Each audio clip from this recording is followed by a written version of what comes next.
Hello guys. तर last लेक्चरला आपण LPP मधली जी ग्राफिकल मेथड होती त्या ग्राफिकल मेथडवरचे एक्झाम्पल आपण लास्ट लेक्चरला कव्हर केलेलं होतं. सो मी तुम्हाला लास्ट लेक्चरला सांगितलं होतं की जो स्टँडर्ड फॉर्म आहे LPPचा त्या स्टँडर्ड फॉर्म प्रमाणे आपण ग्राफिकलचे एक्झाम्पल किंवा ग्राफिकल मेथडवरचे एक्झाम्पल कंडक्ट केलेलं होतं. ओके.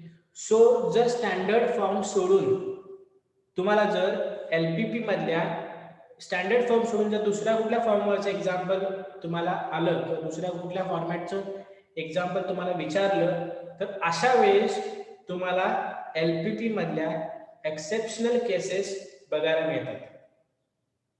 ओके.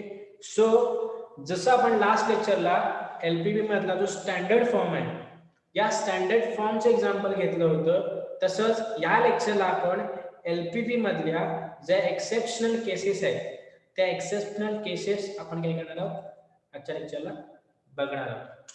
सो त्यानंतर एक्सेप्शनल केसेस बघून झाल्या की त्यानंतर फर्स्ट युनिट मधला आपला जो लास्ट मेथड आहे that is simplex method.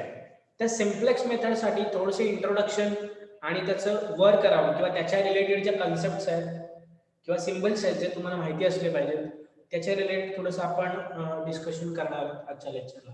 So आपला फर्स्ट पॉइंट आहे that is exceptional cases in LPP. Exceptional cases in LPP.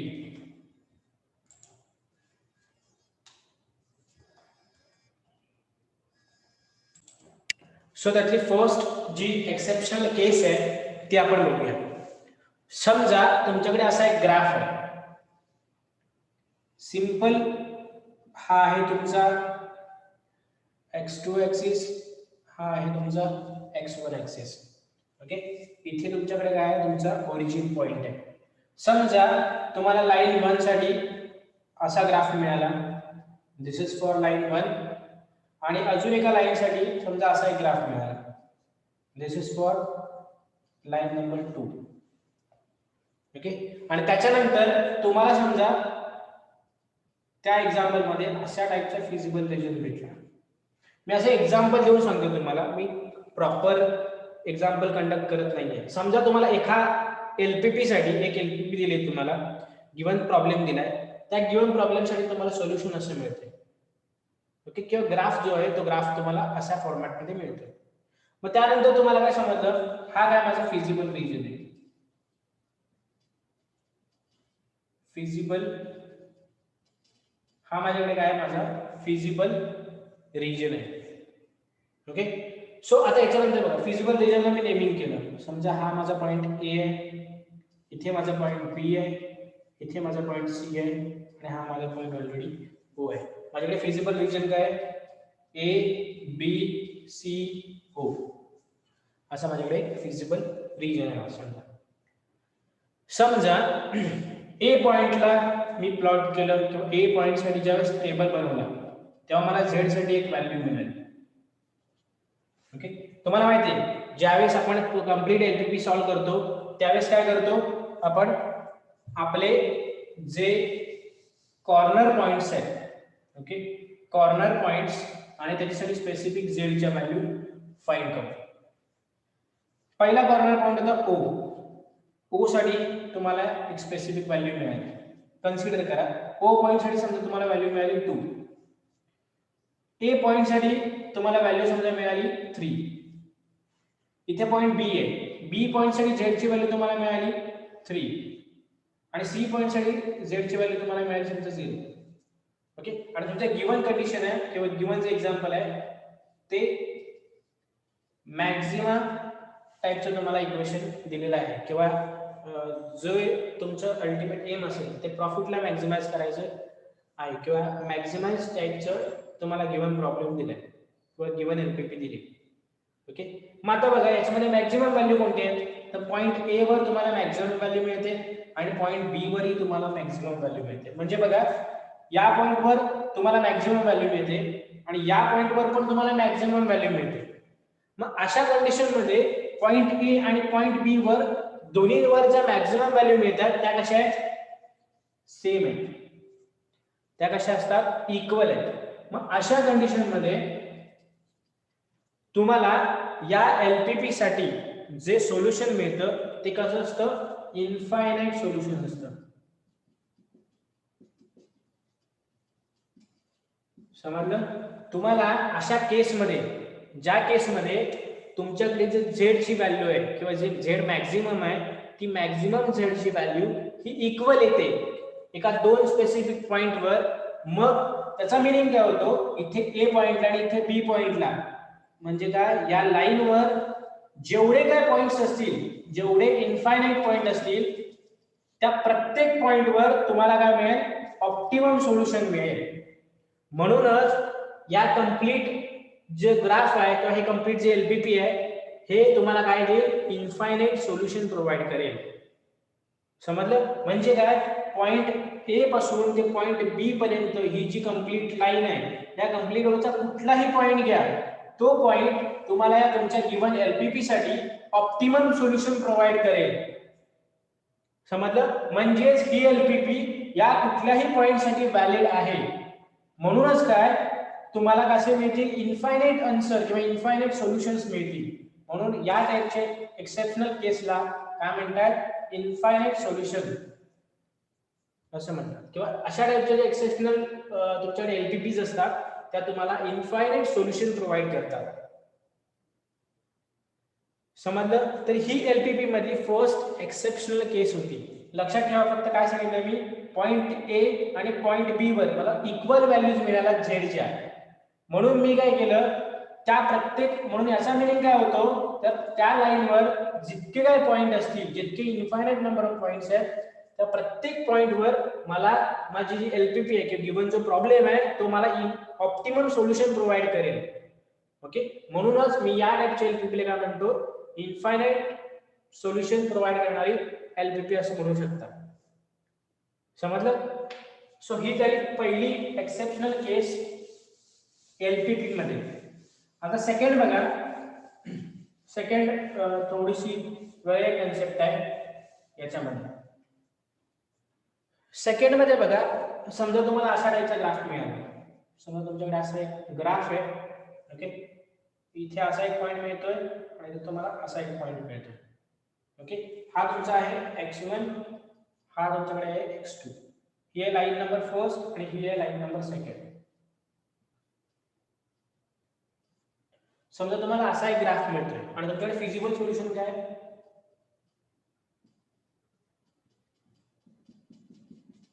तुमच्याकडे असे फिजिबल सोल्युशन किंवा फिजिबल रिजन तुम्हाला मिळाला. This is your feasible region. हा फिजिबल रिजन कसा आहे, तर हा जो कंप्लीट फिजिबल रिजन आहे तो कसा आहे, इन्फिनिटी मध्ये जाणार आहे. आतापर्यंत आपण जे फिजिबल रिजन बघितले ते कसं होते, असा एखादा ग्राफ आहे, इथे दोन लाईन्स आहेत, तुम्हाला फिजिबल रिजन इथे आतमध्ये मिळतो. म्हणजेच काय, फिजिबल रिजन हा कसा होता, एक स्पेसिफिक रिजन होता, जो रिजन तुमच्या कॉन्स्टंटच्या सगळ्या कंडिशन सॅटिस्फाय करेल. पण इथे बघा, कॉन्स्टंटच्या ज्या कंडिशन सॅटिस्फाय करणारा जो रिजन आहे तो कसा मिळतो तुम्हाला, इन्फिनिटी मध्ये मिळतो. ओके. तुमच्याकडे जो तुम्हाला कॉन्स्टंटला सॅटिस्फाय करणारा जो रिजन आहे तो रिजन कसा मिळतो, इन्फिनिटी मध्ये जाणारा मिळतोय. मग अशा कंडिशन मध्ये जर तुम्हाला तुमचा जो एलपीपीचा प्रॉब्लेम आहे तो जर मॅक्झिमायझेशन टाइपचा असेल तर तुम्हाला अनबाउंडेड सोल्युशन मिळतं. समजलं. ज्यावेळेस तुमच्या एलपीपी मध्ये तुमचा जो फिजिबल रिजन आहे तो फिजिबल रिजन इन्फिनिटीकडे जाणारा असेल तर, आणि तुमचा प्रॉब्लेम मॅक्झिमायझेशन टाइपचा आहे, तर तुम्हाला त्याच्यापासून काय मिळतं, अनबाउंडेड सोल्युशन मिळतं. ओके. आणि सेम जर मिनिमायझेशन टाइपचा जर तुमच्याकडे प्रॉब्लेम असेल तर तुम्हाला काय, कसं सोल्युशन मिळतं बघा. समजा हा पॉइंट ए आहे, हा पॉइंट बी आहे. ओके. समजा झेड मध्ये पॉइंट ए सबस्टिट्यूट केला तर तुम्हाला 9 व्हॅल्यू मिळाली.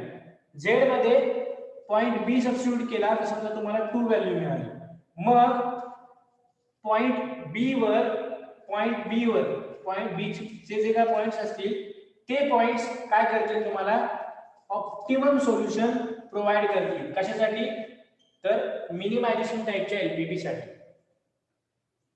समजलं? तर मॅक्झिमायझेशनचं असेल तर तुम्हाला अनबाउंडेड सोल्युशन मिळतं आणि मिनिमायझेशनचं असेल तर तुम्ही काय करता प्रत्येक पॉइंटवर झेडची व्हॅल्यू चेक करता आणि मिनिमायझेशनचं असल्यामुळे ज्या पॉइंटवर झेडची व्हॅल्यू मिनिमम येते त्या पॉइंटचे जे कोऑर्डिनेट्स असतात ते कोऑर्डिनेट्स तुम्हाला ऑप्टिमम सोल्युशन प्रोव्हाइड करतात. समजलं? ही झाली सेकंड एक्सेप्शनल केस एलपीपी मधली. समजलं? नेक्स्ट तुमची जी थर्ड एक्सेप्शनल केस आहे ती तुम्हाला सांगतो.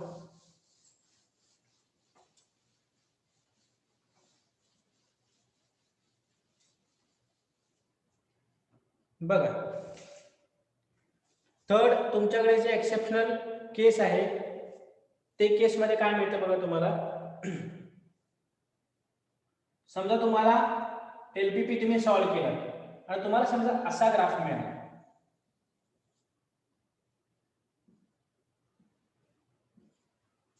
ओके, ही आहे लाईन नंबर फर्स्ट आणि ही आहे लाईन नंबर सेकंड. ज्यावेळेस तुम्ही लाईन नंबर फर्स्टचं इक्वेशन अप्लाय केला त्यावेळेस तुम्हाला असा फिजिबल रिजन किंवा अशी कंडिशन सॅटिस्फाय करणारा रिजन भेटत होता आणि जेव्हा सेकंड कंडिशन अप्लाय केला तेव्हा तुम्हाला असा रिजन मिळतोय. म्हणजे थोडक्यात काय, तुमच्याकडे दोन्ही कंडिशन्सना सॅटिस्फाय करणारा कुठलाही फिजिबल रिजन नाहीये. थोडक्यात अशा टाइपच्या एलपीपी, ज्या टाइपच्या एलपीपी मध्ये तुम्हाला फिजिबल रिजन मिळत नाही, तर अशा टाइपच्या एलपीपी तुम्हाला काय सोल्युशन प्रोव्हाइड करत नाही. मीन्स ते तुम्हाला काय करतात, कुठलंही सोल्युशन प्रोव्हाइड करू शकत नाही किंवा कुठलंही फिजिबल रिजन प्रोव्हाइड करत नाही. त्यालाच काय म्हणतात, अजून एक थर्ड टाइपचं एक्सेप्शनल केस इन एलपीपी. समजलं? समजा तुम्हाला असा ग्राफ मिळाला, या ग्राफ मध्ये पहिल्या इक्वेशनला सॅटिस्फाय करणारा ही कंडिशन आहे किंवा हा रिजन आहे, दुसऱ्या इक्वेशनला दुसऱ्या कॉन्स्टंटला सॅटिस्फाय करणारा हा रिजन आहे. मग तुम्हाला कॉमन रिजन किंवा कॉमन रिजन दोन्ही कंडिशनला सॅटिस्फाय करणारा रिजन तुमच्याकडे नाहीये. म्हणजेच काय, तुमच्याकडे फिजिबल रिजन नाहीये. मग जर तुम्हाला फिजिबल रिजन एलपीपी ला प्लॉट केल्यानंतर तुम्हाला फिजिबल रिजन भेटत नसेल किंवा दोन्ही कंडिशन्स किंवा जेवढे काही कॉन्स्टंट आहे त्या कॉन्स्टंटला सॅटिस्फाय करणारा रिजन तुम्हाला भेटत नसेल तर त्या इक्वेशनचं सोल्युशन किंवा त्या एलपीपीचं सोल्युशन तुम्हाला भेटत नाही. It means what, that LPP has no solution. समजलं? हा आहे तुमच्याकडे थर्ड टाइप एक्सेप्शनल केस मधला. ओके, मी तुम्हाला तीनही टाइप सांगितले. पहिला जो टाइप तुम्हाला सांगितला तो होता इन्फायनाइट सोल्युशन कधी मिळतं. सेकंड टाइप तुम्हाला सांगितला bounded solution, sorry unbounded solution कधी मिळतं. थर्ड टाइप तुम्हाला सांगितलं की नो सोल्युशन कधी मिळतं. पहिला जो टाइप होता तो काय होता, इन्फायनाइट सोल्युशन मिळतं. सेकंड तुम्हाला सांगितला अनबाउंडेड किंवा मिनिमम सोल्युशन मिळतं. थर्ड टाइप तुम्हाला सांगितला नो सोल्युशन मिळतं. अशा एक्सेप्शनल केसही एलपीपी मध्ये प्रेझेंट असतात किंवा प्रेझेंट आहेत असं तुम्ही म्हणू शकता. मी तुम्हाला लास्ट लेक्चरला स्टँडर्ड फॉर्म सांगितलं होतं एलपीपीचा, पण अशा एक्सेप्शनल केसही तुम्हाला एलपीपीचे प्रॉब्लेम सॉल्व्ह करताना फेस करावे लागू शकतात. समजलं? सो होप सो तुम्हाला या ज्या सगळ्या कन्सेप्ट आहेत एक्सेप्शनल केस मधल्या त्या समजलेल्या असतील. नेक्स्ट आपला जो पॉइंट आहे दॅट इज सिम्प्लेक्स मेथड. आतापर्यंत तुम्हाला मी ग्राफिकल मेथड एक्सप्लेन केली, फॉर्म्युलेशन एलपीपीचे कसं करतात हे एक्सप्लेन केलं. ग्राफिकल मेथडमध्ये एक्सेप्शनल केसेस कोणते असतात हे पण एक्सप्लेन तुम्हाला मी केलं. सो आपला जो नेक्स्ट आणि लास्ट जो पॉइंट आहे तो आहे स्टँडर्ड किंवा तुमचा जो सिम्प्लेक्स मेथड किंवा एलपीपीचा जो प्रॉब्लेम आहे तो तुम्ही सिम्प्लेक्स मेथडने कसं सॉल्व्ह करू शकता. ओके, तो सिम्प्लेक्स मेथडवरचं एक्झाम्पल तुम्हाला किंवा त्याची रिलेटेड जे कन्सेप्ट्स आहेत त्या तुम्हाला मी आत्ताच्या लेक्चरला थोडी सांगणार आहे. तर सिम्प्लेक्स मेथडमध्ये सिम्प्लेक्स मेथडचे एक्झाम्पल तुम्हाला मी सांगायच्या अगोदर मी काय करतो, सिम्प्लेक्स मेथडमधल्या ज्या इम्पॉर्टंट कन्सेप्ट्स आहेत त्या पहिल्यांदा मी तुम्हाला एक्सप्लेन करतो, जेणेकरून ज्यावेळेस मी टेबल क्रिएट करेन सिम्प्लेक्स मेथडसाठी तेव्हा तुम्हाला ते जे सिम्बल्स आहेत त्याच्यामध्ये यूज केले जाणारे ते सिम्बल्स तुम्हाला ओळखीचे असतील किंवा ते नोन असतील. सो मी तुम्हाला वन बाय वन सिम्प्लेक्स मेथडचं जे बेसिक फॉर्म्युलेशन असतं ते तुम्हाला मी सांगतो. एक एक्झाम्पल घेतो तुम्हाला असंच दाखवायला की फॉर्म्युलेट कसे करतात. समजा एक्झाम्पल आहे Z max is equal to 3x1 plus 4x2 subject to x1 plus x2 is less than equal to 4, x1 minus 2x2 is less than equal to 3, and decision variables x1 and x2 is greater than equal to 0. समजा तुमच्याकडे असे example दिले आणि तुम्हाला सांगितले की simplex मेथडनं या LPP ला सॉल्व्ह करा. ओके, सो बघा या एलपीपी ला सॉल्व्ह करताना तुम्हाला थोडस जे रूल्स आहेत ते मी तुम्हाला एक्सप्लेन करतो. तर फर्स्ट स्टेपला काय करायचं असतं, तुम्हाला जी गिवन एलपीपीचं एक्झाम्पल असतं ओके ते एक्झाम्पलला स्टँडर्ड फॉर्म मध्ये कन्वर्ट करायचं असतं. एलपीपी साठी जो स्टँडर्ड फॉर्म असतो त्या स्टँडर्ड फॉर्म मध्ये तुम्हाला गिवन एक्झाम्पलला कन्वर्ट करायचं असतं. म्हणजेच काय तर बघा सेम झेड मॅक्स किंवा ऑब्जेक्टिव्ह फंक्शनला तुम्ही लिहून घ्या पहिल्यांदा 3x1 plus 4x2 okay subject to condition तुम्हाला काय दिलंय x1 plus x2. पण नेक्स्ट स्टेपला तुम्हाला काय करायचं असतं, तुमच्या ज्या इनइक्वालिटीज आहेत त्यांना इक्वालिटी मध्ये कन्वर्ट करायचं असतं. म्हणजे काय इक्वल टू 4 करायचं असतं. समजलं. नेक्स्ट काय x1 minus 2x2 is equal to 3. काय केलं इनइक्वालिटीज ना इक्वालिटीज मध्ये कन्वर्ट केलं. मग या कन्वर्जन मुळे मला काय करायला लागतं, अशा टाइपच्या मॅक्सिमायझेशनच्या प्रॉब्लेम मध्ये मला काय करायला लागतात स्लॅक व्हेरिएबल्स ऍड करावे लागतात.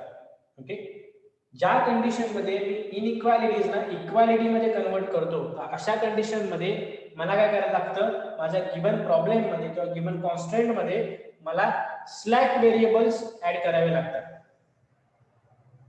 तर पहिल्या इक्वेशनला मी स्लॅक व्हेरिएबल कोणता ऍड करणार s1. सेकंड इक्वेशन मध्ये स्लॅक व्हेरिएबल ऍड केला मी s2 आणि कॉन्स्टंट मध्ये स्लॅक व्हेरिएबल ऍड केल्यामुळे मला काय करायला लागणार, जो माझा ऑब्जेक्टिव्ह फंक्शन आहे ते कशावर डिपेंड करतं, माझ्या गिवन कॉन्स्टंट वर डिपेंड करतं. समजलं. मग जर कॉन्स्टंट मध्ये मी चेंज करतोय तर मला काय ऑब्जेक्टिव्ह फंक्शन मध्ये चेंज करणं मस्ट आहे. मग मी काय केले दोन स्लॅक व्हेरिएबल ऍड केले, एक आहे s1 एक आहे s2. म्हणून मी ऑब्जेक्टिव्ह फंक्शन मध्ये ऍड करताना कसे स्लॅक व्हेरिएबल ऍड करताना 0s1 plus 0s2. समजलं. मग कुठल्याही टाइपचं जर एक्झाम्पल असेल तरी त्या टाइपच्या एक्झाम्पल मध्ये तुम्हाला 0s1 आणि 0s2 असे स्लॅक व्हेरिएबल्स ऍड करायचे. नेहमी कोइफिशियंट हा 0 असतो स्लॅक व्हेरिएबल्सचा कधी तुमच्या ऑब्जेक्टिव्ह फंक्शन मध्ये. समजलं. त्यानंतर ज्यावेळेस तुम्ही डिसिजन व्हेरिएबल्स दाखवता त्यावेळेस तुम्हाला काय x1 आणि x2 असे दोन डिसिजन व्हेरिएबल्स होते. पण आता काय केला तुम्ही दोन स्लॅक व्हेरिएबल अजून ऍड केलाय, मग त्यांना काय s1 and s2 म्हणजे also 0 किंवा x1 x2 s1 s2 हे जे सगळे व्हेरिएबल्स आहेत ते व्हेरिएबल्स काय ग्रेटर दॅन इक्वल टू 0 आहेत. हे काय झाला तुमच्या एलपीपीचा स्टँडर्ड फॉर्म झाला. समजलं. हा काय झाला तुमच्या जो गिवन एलपीपीचा स्टँडर्ड फॉर्म झाला. आता तुम्हाला काय दाखवतो मी, आता बघा हा जो स्टँडर्ड फॉर्म आहे हा आपण इथे लिहून घेऊया. पहिल्यांदा काय z is equal to 3x1 plus 4x2 plus 0s1 plus 0s2. Constant काय होते तुमच्याकडे, कॉन्स्टंट्स काय होते तुमच्याकडे, तर x1 plus x2 plus s1 is equal to 4, x1 minus 2x2 plus s2 is equal to 3. आणि डिसिजन व्हेरिएबल्स काय होते तुमच्याकडे, तर x1 x2 s1 s2 greater than equal to 0. आता याच्यानंतरची जी स्टेप आहे ती सर्वात इम्पॉर्टंट स्टेप आहे. ओके, तुम्ही काय करता, तुमच्या एलपीपी ला ज्यावेळेस स्टँडर्ड फॉर्म मध्ये कन्वर्ट करता त्यानंतर तुम्ही काय करता, जी फर्स्ट स्टेप तुमची असते ती असते इनिशियल सिम्प्लेक्स टेबल क्रिएट करणं. ओके, जी तुमची फर्स्ट स्टेप आहे ती काय आहे, स्टँडर्ड फॉर्म मध्ये कन्वर्ट करून झालं की पहिली स्टेप काय करायची, तुम्ही गिवन प्रॉब्लेमच्या साठी काय इनिशियल सिम्प्लेक्स टेबल क्रिएट करायचा. ओके, आता बघा इनिशियल सिम्प्लेक्स टेबल तुम्ही ज्या वेळेस क्रिएट करता त्यावेळेस तुमच्याकडे नवीन व्हेरिएबल्स इंट्रोड्यूस होतात त्या टेबलमध्ये, किंवा त्या टेबलचा फॉर्मॅट कसा असतो हे मी तुम्हाला पहिल्यांदा सांगतो. पहिल्यांदा असतो इथे B, that is basic variables. Okay, पहिल्यांदा तुमचा जो सिम्प्लेक्स टेबल आहे त्या सिम्प्लेक्स टेबल मध्ये जो पहिला व्हेरिएबल असतो दॅट इज बी. बी ला काय म्हणतात, basic variable. Basic variable. Okay, second तुमच्याकडे जो नवीन व्हेरिएबल इंट्रोड्यूस होतो तो असतो coefficient of basic variable in objective function. Okay, third तुमच्याकडे काय असतं, xb, right hand side of given constants. असे तुमच्याकडे व्हेरिएबल्स किंवा इनिशियल सिम्प्लेक्स टेबल मध्ये तुमच्याकडे व्हेरिएबल्स तुम्हाला मिळतात. सिम्प्लेक्स टेबल कसा क्रिएट करतात ते बघा. पहिला व्हेरिएबल असतो that is B, coefficient of basic variable in objective function, right hand side of constant. त्याच्यानंतर तुमच्याकडे जे व्हेरिएबल्स आहेत, व्हेरिएबल कोणते कोणते आहेत, x1 x2 s1 s2, x1 x2 s1 s2. आणि लास्ट जो कॉलम असतो तो असतो minimum ratio that is xb upon xi. बघा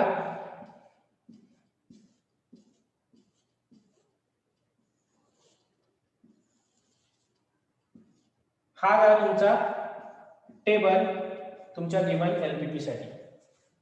ओके, त्याच्यानंतर इथे जो अप्पर पार्ट असतो, या अप्पर पार्ट मध्ये तुम्ही काय दाखवता, CJ.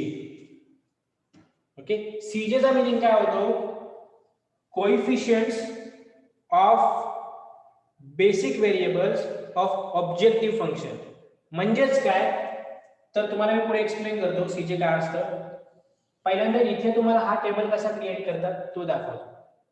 आता बेसिक व्हेरिएबल्स, बेसिक व्हेरिएबल कोणते कोणते आहेत, तर असे व्हेरिएबल्स नीट लक्ष द्या मी काय सांगतो ते. बेसिक व्हेरिएबल्स म्हणजे असे व्हेरिएबल्स असतात जे व्हेरिएबल्स आपण एलपीपी ला स्टँडर्ड फॉर्म मध्ये कन्वर्ट करताना ऍडिशनल व्हेरिएबल्स ऍड केलेले असतात. म्हणजेच काय, तर s1 आणि s2 हे काय आपले बेसिक व्हेरिएबल्स आहेत, कारण हे कसे आहेत आपण ऍडिशनली ऍड केलेत आपल्या स्टँडर्ड फॉर्मच्या एलपीपी मध्ये. ओके, सेकंड आहे CB, that is coefficient of basic variable in objective function. तर ऑब्जेक्टिव्ह फंक्शन तुमच्याकडे काय होतं, हे होतं मग त्या ऑब्जेक्टिव्ह फंक्शन मध्ये S1 आणि S2 चे व्हेरिएबल्स काय? S1 चा व्हेरिएबल आहे किंवा कोएफिशियंट आहे 0 आणि S2 चा कोएफिशियंट आहे 0. म्हणजेच काय? कोएफिशियंट ऑफ बेसिक व्हेरिएबलचे कोएफिशियंट कधी तर ऑब्जेक्टिव्ह फंक्शन मध्ये. म्हणून दिले coefficient of basic variable in objective function. समजलं? नेक्स्ट आहे XB. म्हणजेच काय? तुम्हाला जे कॉन्स्टंट दिले या कॉन्स्टंटच्या RHS साइड म्हणजे right hand side of constant. Right hand साइडला काय आहे? 4 आणि 3. त्यानंतर x1 x2 s1 s2 कसं लिहितात बघा. पहिल्यांदा x1 चा कोएफिशियंट काय इथे 1 म्हणून x1 चा कोएफिशियंट 1. इथे x2 चा कोएफिशियंट काय 1 1. s1 चा कोएफिशियंट काय 1. इथे s2 प्रेझेंट आहे का? नाहीये म्हणून s2 चा कोएफिशियंट काय येणार 0. सेम x1 चा कोएफिशियंट काय 1. x2 चा कोएफिशियंट काय -2. S2 चा कोएफिशियंट काय 0. S1 ॲब्सेंट आहे सॉरी S2 चा कोएफिशियंट काय काहीच नाही म्हणजे इथे काय 1. ओके आणि इथे काय S1 ॲब्सेंट आहे सेकंड इक्वेशन मध्ये म्हणून काय 0. समजलं? तर कोएफिशियंट फक्त लिहायचे असतात तुम्हाला टेबल मध्ये आणि मिनिमम रेशो हा तुम्हाला मी डायरेक्ट एक्झाम्पल मध्ये कॅल्क्युलेट करून दाखवेन कारण त्याच्यासाठी तुम्हाला वर्किंग रूल माहिती असणं LPP साठी किंवा सिम्प्लेक्स फॉर्म मध्ये तुम्हाला प्रॉब्लेम सॉल्व्ह करायचा आहे तर त्याच्यासाठी वर्किंग रूल काय असतात हे तुम्हाला माहिती असणे गरजेचं आहे. तर तो वर्किंग रूल मी तुम्हाला एक्झाम्पल सॉल्व्ह करताना सांगेन. पण जे बेसिक व्हेरिएबलचं किंवा coefficient of basic variable XB असेल याचे इंट्रोडक्शन तुम्हाला देणं गरजेचं आहे किंवा स्लॅक व्हेरिएबल्स कसे ऍड करतात हे जे इंट्रोडक्शन देणं गरजेचं आहे. आता CJ म्हणजे काय असतं? Coefficient of objective function. Okay म्हणजे काय ऑब्जेक्टिव्ह फंक्शन मध्ये जे कोएफिशियंट आहेत ते तुम्हाला लिहायचे. ते कसे लिहायचे बघा. CJ इथे लिहिलं. ओके x1 चा कोएफिशियंट काय ऑब्जेक्टिव्ह फंक्शन मध्ये तर काय 3 आहे म्हणून इथे 3. x2 चा कोएफिशियंट काय 4 आहे म्हणून x2 च्या वरती 4 लिहिलं. s1 चा कोएफिशियंट काय 0 आहे म्हणून s1 च्या वरती 0 लिहिलं. s2 चा कोएफिशियंट काय 0 म्हणून इथे 0 लिहिलं. समजलं? हे झालं CJ. नेक्स्ट स्टेपला तुम्हाला काय करायचं असतं इथे कॅल्क्युलेट करायचा असतो तो म्हणजे ZJ. आता ZJ साठी फॉर्म्युला असतो ZJ is equal to CB into XI. ZJ कसा कॅल्क्युलेट करतात बघा. पहिली जी टर्म आहे याच्यासाठी ZJ कसा कॅल्क्युलेट करू शकता ते फक्त तुम्ही बघा. पहिल्यांदा फॉर्म्युला काय CB इंटू XI म्हणजे काय x1 x2 s1 s2 हे साठी. ओके XI म्हणजे काय x चे व्हेरिएबल्स आहे फक्त. बघा पहिली व्हॅल्यू कॅल्क्युलेट करायची तर कशी कॅल्क्युलेट करणार तर 0 इंटू 1 प्लस बघा हा 0 इंटू हा 1 प्लस हा 0 इंटू हा 1 0 इंटू 1 म्हणजे काय झालं 0. म्हणून पहिली व्हॅल्यू काय आली माझी 0 कारण मी x1 च्या दोन्ही व्हॅल्यूज यूज केल्या. समजलं? आता x2 साठी मला व्हॅल्यू कॅल्क्युलेट करायची आहे तर कसं 0 इंटू हा 1 0 इंटू हा 1 प्लस हा 0 इंटू -2 0 इंटू -2 दॅट इज 0. म्हणून काय दोन्ही x2 च्या व्हॅल्यू यूज केल्या म्हणून इथे पण 0 आहे. थर्ड s1 साठी 0 इंटू 1 प्लस 0 इंटू 0 काय झालं 0 झालं म्हणून काय इथे 0. लास्ट 0 इंटू 0 काय झालं 0 झालं. 0 इंटू 1 0 झालं पुन्हा काय 0. समजलं? कॅल्क्युलेशन कसे करतात या CB च्या व्हॅल्यू प्रत्येक वेळेस मल्टिप्लाय करायचे. 0 इंटू 1 0 इंटू 1 त्याचा आन्सर इथे. 0 इंटू 1 0 इंटू -2 त्याचा आन्सर इथे. 0 इंटू 1 0 इंटू 0 त्याचा आन्सर इथे. 0 इंटू 0 प्लस 0 इंटू 1 त्याचा आन्सर इथे. लास्टचा जो तुमचा कॉलम असतो that is CJ minus ZJ. Okay, म्हणजे काय, CJ मधून ZJ ची व्हॅल्यू मायनस करायची. CJ ची पहिली व्हॅल्यू आहे 3 minus 0 that is 3. 4 minus 0 4. 0 minus 0 0. 0 minus 0 0. समजलं? तर हा आहे कंप्लीट फॉर्मॅट. तुम्हाला जर इनिशियल सिम्प्लेक्स टेबल बनवायचा असेल तर थोडेसे अशी प्रोसेस तुम्हाला कॅरी आउट करायला लागते. आता मी हे एक्झाम्पल सांगायच्या अगोदर तुम्हाला ही प्रोसेस एक्सप्लेन केली. ओके, जेणेकरून तुम्ही थोडंसं वेल नोन व्हाल या सगळ्या गोष्टींसोबत, किंवा तुम्हाला या सगळ्या गोष्टी हँडी वाटायला लागतील म्हणून. समजलं? तुम्हाला सांगतो, ग्राफिकल मेथड आणि सिम्प्लेक्स मेथड या दोन्ही मेथड तुम्हाला ऑब्जेक्टिव्ह फंक्शनच्या ज्या व्हॅल्यूज आहेत त्या मॅक्झिमम किंवा मिनिमम व्हॅल्यूज फाइंड करण्यासाठी यूज होतो. पण या दोन्ही मेथड्समध्ये डिफरन्स एवढाच आहे की ग्राफिकल मेथड आहे आणि सिम्प्लेक्स मेथड आहे, तर त्याच्यामध्ये तुम्ही 2 किंवा 2 पेक्षा जास्त व्हेरिएबल, आता ग्राफिकल मेथडमध्ये 2 व्हेरिएबल्सवर तुम्ही एक्झाम्पल सॉल्व्ह करू शकता. पण जर तुमच्याकडे सिम्प्लेक्स मेथड असेल तर 2 पेक्षा जास्त व्हेरिएबल्सवरही तुम्ही एक्झाम्पल सॉल्व्ह करू शकता. समजलं? सो हा थोडा बेसिक डिफरन्स आहे. त्याच्यामुळे सिम्प्लेक्स टेबलसाठी लागणारी जी कंप्लीट प्रोसेस आहे ती थोडीशी लेंदी आहे आणि समजण्यासाठी थोडीशी क्रिटिकल आहे. ओके, पण तुम्ही जर नीट या कंप्लीट फॉर्मॅटचा स्टडी केला, 1-2 एक्झाम्पल तुम्ही सॉल्व्ह केलात की तुम्हालाही या गोष्टी इझिली अंडरस्टँड होतील. ओके, इव्हन लक्षातही राहतील. तुम्ही फक्त प्रॅक्टिस करायला लागेल त्याच्यासाठी. सो मी एक प्रॉब्लेम घेतल्यानंतर तुम्हाला थोडंसं क्रिटिकल वाटेल. आता मी नेक्स्ट लेक्चरला तुम्हाला याच्या रिलेटेड एक एक्झाम्पल घेणार आहे जे मॅक्झिमाइज टाईप असणार आहे. कसं आहे, सिम्प्लेक्स मेथडमध्ये खूप सारे कंडिशन्स असतात त्याच्या वर्किंग रूलमध्ये. मग त्या कंडिशन्स काय आहेत तुम्हाला सांगतो. जर मॅक्झिमम टाईपचं जर एक्झाम्पल असेल तर त्याच्यासाठी वेगळ्या कंडिशन्स असतात. मॅक्झिमम टाईपचं जर एक्झाम्पल असेल तर CJ मायनस ZJ जे काय व्हॅल्यू येतात त्या व्हॅल्यूमध्ये 0 किंवा निगेटिव्ह व्हॅल्यू आल्या की तुम्हाला ऑप्टिमम सोल्युशन मिळतं. जर मिनिमम टाईपचे एक्झाम्पल असेल तर त्याच्यामध्येही सेम कंडिशन्स असतात. फक्त मिनिमम टाईपचे एक्झाम्पल आहे तर काय, CJ मायनस ZJ मध्ये जर तुम्हाला 0 व्हॅल्यू मिळाली किंवा तुम्हाला पॉझिटिव्ह व्हॅल्यू मिळाल्या सगळ्या, तर तुम्हाला त्या फेजला ऑप्टिमम सोल्युशन मिळतं. समजलं? तर हा लिटल बिट त्याच्यामधला जो डिफरन्स आहे तो आहे. सो अशा सगळ्या ज्या वर्किंग रूल मधल्या कंडिशन्स आहेत ह्या तुम्हाला माहिती असल्या पाहिजे, तरच तुम्ही ऑप्टिमम सोल्युशन पर्यंत पोहोचू शकाल.